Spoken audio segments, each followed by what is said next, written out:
We know this has many of you outraged. 10 executives of Freddie Mac and Fannie Mae, the two companies you bailed out to the tune of $169 billion, now want and expect $13 million in personal bonuses.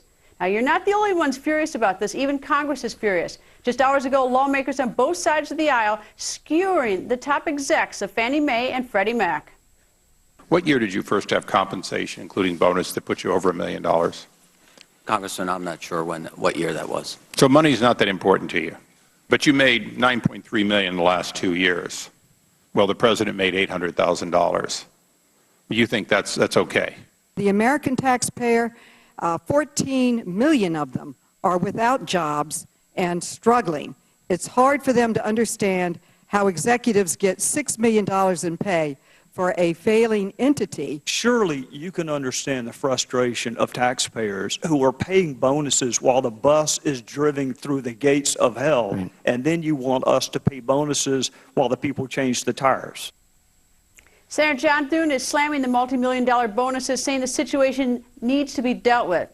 So what's going to happen? Will the $13 million in bonuses be paid or not? Senator Thune joins us. Good evening, sir. Good evening, Greta.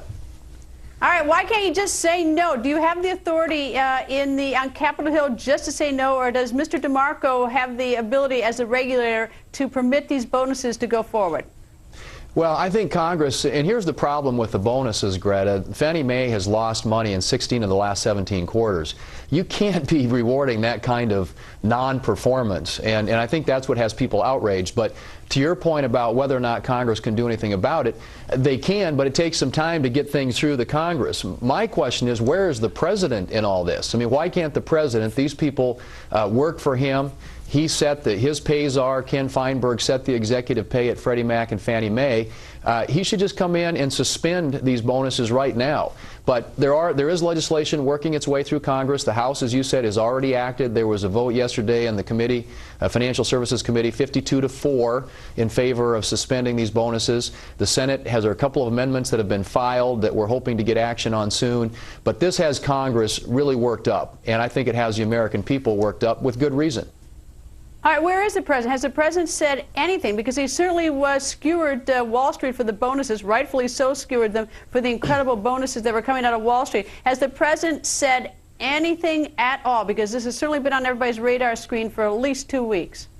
Well, the president's very disengaged. As you know, he's traveling abroad right now, and on this particular issue, he just hasn't been heard from. He's been completely out of pocket. And that's really unfortunate, because this is an issue where his leadership, I think, could show some responsiveness to the American people who are demanding that the issue be corrected, that it be addressed. And so right now we're waiting for him to say something on this, to weigh in on this. That hasn't happened yet, but I hope that he will, because he's in a position to do something about this, and do something about this quickly. It's going to take a little longer for Congress to be able to do something with this issue, but frankly, it's something that needs to be handled, and the president's in a position to do it, and I hope that he will. And frankly, if you think about it, these executives are making 14 times what the president makes. You mentioned the president makes $400,000 a year, and the Fannie Mae executive this last year with bonuses will make $5.6 million at an agency that has lost money in 16 of the last 17 quarters. Well, I mean, besides the fact of rewarding failure, I got that. I thought the letter, you sent a letter over to DeMarco, a letter came back to you from DeMarco, and the thing that there are a couple things in it. One is that he says in his letter, we reduce senior executive pay by an average of 40%.